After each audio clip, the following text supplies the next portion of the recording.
Hey guys, what's going on? It's Lefty from 643 Productions coming at you here with a Black Ops Search and Destroy sniping gameplay commentary. This is on Drive-In, one of the new maps from the Annihilation map pack DLC. I was playing the Search and Destroy playlist. Yesterday, I brought you Silo. Today, I bring you Drive-In. Now, Drive-In was the one when I was doing my Annihilation map pack research before the map packs were even released.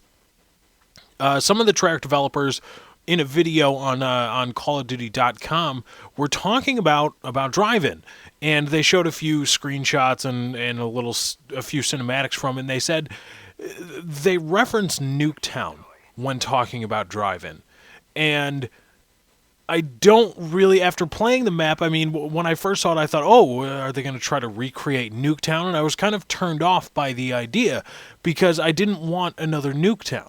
Nuketown is okay in spurts. I'm not one of those people that hates it outright.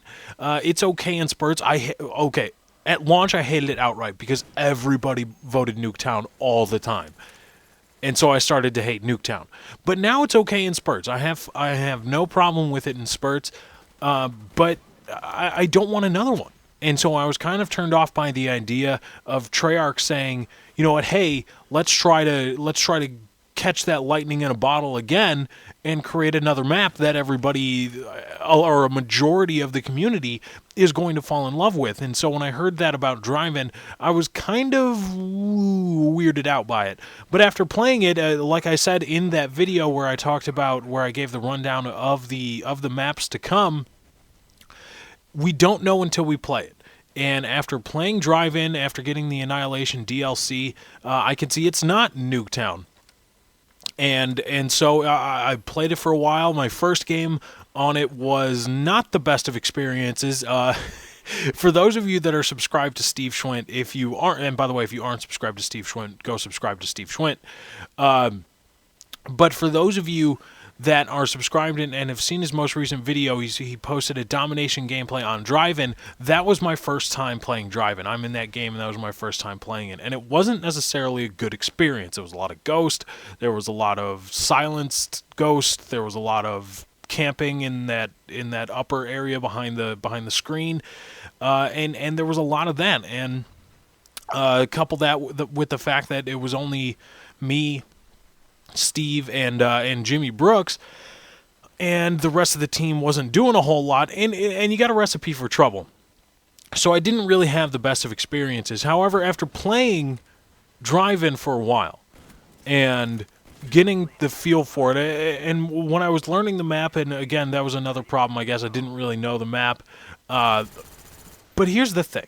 After playing it for a while, when I started to get a hold of it, and become in tune with the map, honestly, I felt like I had played it before. And that's because, and I'm going to explain that, but that's because this map, at least in my opinion, from what I can tell, is pretty much Hotel from the Escalation map pack. It's and I'm going to make the case for it. Don't worry, because I can see you typing and getting all angry, all you Treyarch fanboys and trolls saying, "Oh, how can you say this is like Hotel? It's nothing like Hotel." La la la la la. And I want to nip that in the bud, but while it's still a gleam in your respective eyes or fingers, whatever. But I felt like it was really Hotel because when you think about it, let's think about this. Drive-In, for those of you that have played it, and I'm going to make the case for those of you that even haven't played it. Drive-In and Hotel are both long rectangular maps. Not necessarily square, more longer in a rectangular fashion. Now, both of them feature elevated sniping positions overlooking a sniper alley in between them, running down the center of the map longwise. And both Hotel and Drive-In also feature auxiliary travel points that don't involve the center of the map, the left and the right side. The pool house from Hotel, and then that little stair thingy with the statue, and then you have the left side or one of the sides of Drive-In with the gazebo and that little hangar kind of building thing, and then you have the concession stand on the other side. And all those buildings, and I think the bathrooms and like the game room and stuff. Which, by the way, the game room is cool. And if you go into the game room real quick and you look, and there's like a mechanical bowling machine, or there's a bunch of them lined up. I actually do have one of those, or my dad does. He got it, when I was still in junior high or something, and he started rebuilding it. So that's a little insight into Lefty. I have played actually on one of those things, and they're actually pretty fun. But both feature those auxiliary kind of routes through the map. And not only do they both feature those kinds of things, they are both structured the same. One of them is a clear sniping route. One of them offers advantageous positions for snipers on both sides. That being the aforementioned side with the gazebo and the little the tin house. Both offer high points or higher points to look down on the center of that path traveled, and it's relatively open, just like the stair side with the statue in Hotel. And similarly, on the other side,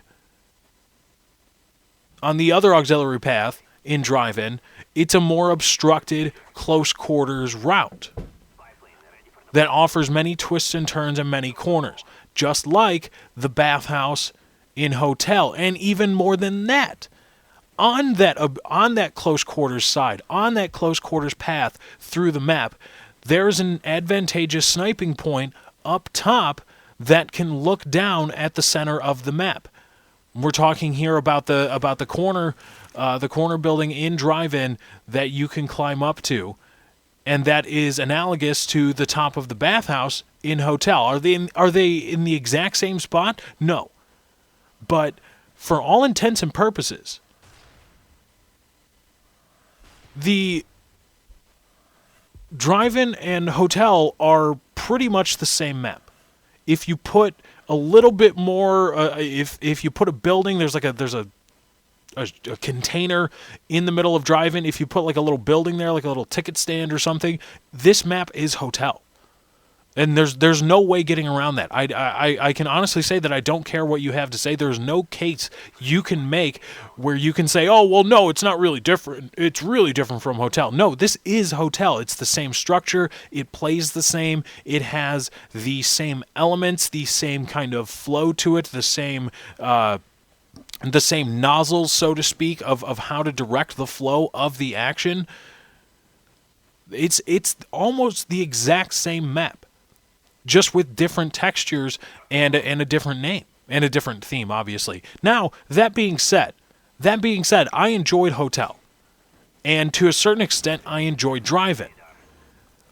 However, that's why I say, when I'm talking about the Escalation map pack, that it's rather unimaginative, because we've seen Drive-In before. For those of us that have played Hotel, we've seen Drive-In.